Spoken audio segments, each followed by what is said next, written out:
Hi guys, welcome to another top 5 video. Today I thought we'd tackle the Sega Master System. Now about a year ago I was really into this console, went absolutely nuts with it and I was trying to go for a full set.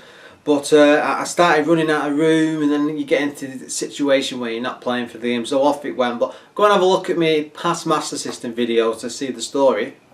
But yeah, I mean, I had one as a kid. I'd begged my parents at the time for a NES, and bless the poor little hearts, they tried everything. I know they told me about it. My dad tells me the story now, and says that, you know, they spent like 3 months looking, but they were sold out everywhere because it was the Turtle box set that everybody wanted, and you just couldn't get it for love nor money. Anyway, so I ended up getting a Master System instead, and at the time Christmas Day I was like, at first you were just like, oh no, it's not the, you know, that spoiled kid stuff, oh it's not the NES, that's not what I wanted, but you had to appear happy. And then I just sat down with it, and then the graphics of it, cause the NES couldn't even compare. It looked amazing, you know, and I got a good pile of games, and yeah, I had that for a good few years after that point. But as a kid, you know, you only get a few games at a time, and you struggle with the cost because it was about £30–40 back then, and wasn't wealthy by any means. I get a game or two at Christmas and birthdays, and that'd be it, and you know, you'd be saving up to get the others. But anyway, a lot of fun memories of the Master System. I played a lot of the library when I was going through for the full collection. So this is a mix about when I was a kid. These are my 5 personal favourites, and I'm going to do them from 5 to 1 in the best in that order. Number 5, this is one of the games I only really played recently. I didn't have much experience of it when I was a kid. I mean, it was one I wanted, but I tried several times but just couldn't get it from all the gaming shops that were around, or Toys R Us. And it's Alex Kidd in Shinobi World.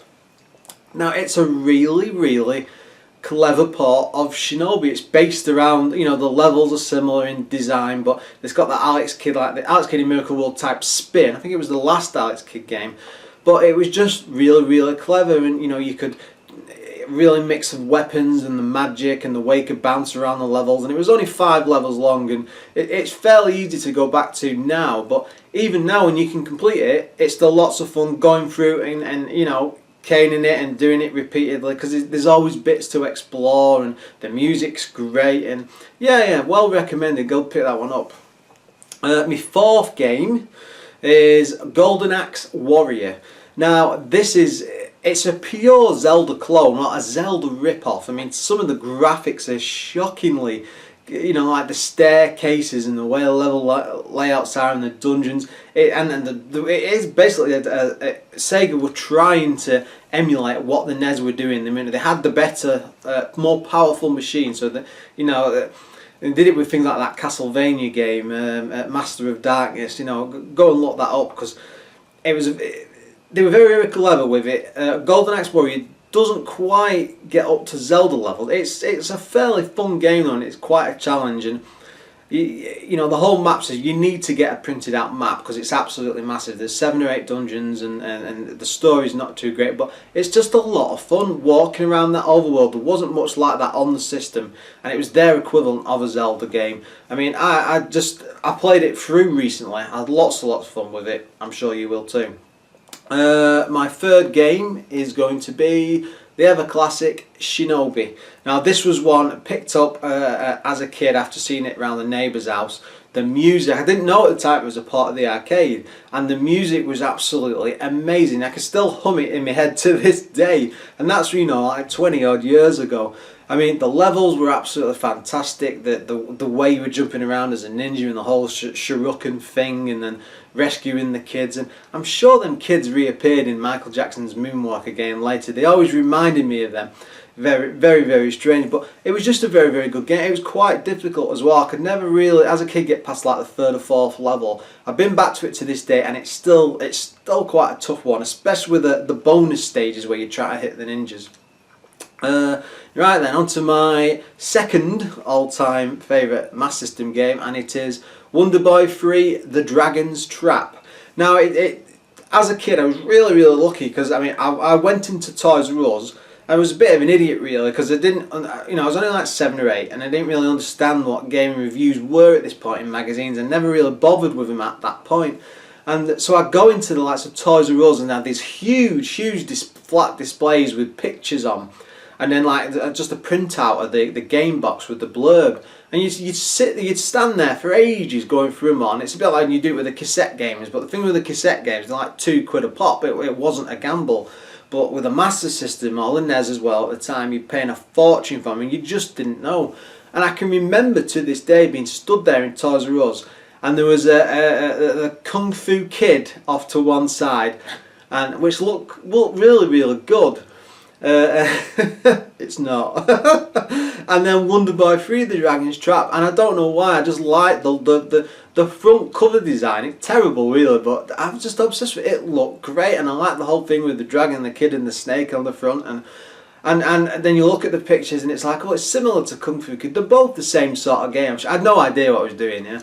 And I got that and took it home, and as I'm sure you'll notice, it's probably one of the best, if not the best game on the Master System. And my God, I lost a year or two of my life on that. I was obsessed with it. I would, do me equivalent of speed runs on it, explore everywhere. I could absolutely cane that game to death. It's absolutely fantastic. It's one of them. It's that close to being my all-time favourite, but I understand exactly why it got pipped to #1. But it even stands up to this day. You can get multiple versions. I think I recently played the PC Engine port. It looks nice, it sounds better and looks better because it, again, a better system, but there's just something about the Master System, it just draws me back every time, so well worth a look. My final game, it's probably no surprise if you know me from anywhere on the forums and stuff, it has to be Enduro Racer. Now people don't seem to like this, but I love it to bits. It's absolutely amazing. The music is the most catchiest bloody thing I've ever.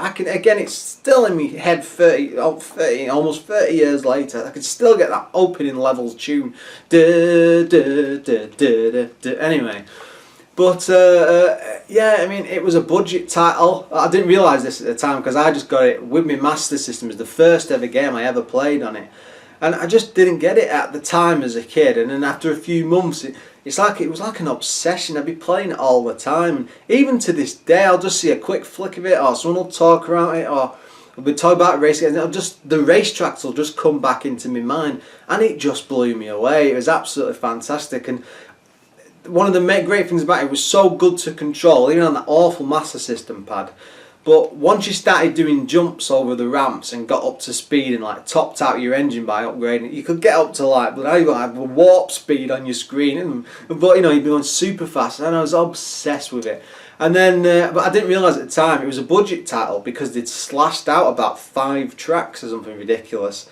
And then I only realized that like a few months ago I picked up a copy of the Japanese ROM and just had a go at it, and I was like, there's snow levels, there's more countryside, there's stuff with the barns on, snowmen and all sorts, and then I looked into it a bit more, and there's loads of extra tracks that had been cut out so it'd fit onto the smaller cartridge back in the day, and it was absolutely amazing. That's why I've seen it from my past videos. I got the Enduro Racer burnt to a cart. It was a special ROM burning done, but it's amazing.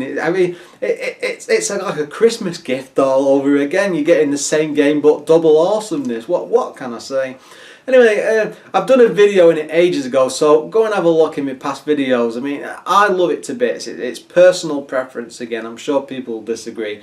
It was very, very close ring with Wonder Boy. I've probably played Wonder Boy more, but again, I don't want to go back to Wonder Boy anywhere near as much as I still do to Enduro Racer to this day. In fact, I'm going to turn this camera off in a minute and I'm going to go and fire it up for 20 minutes because I've got it in my head now. I've got to go and play it. Anyway, as always guys, thanks for watching. Please rate, comment and subscribe below.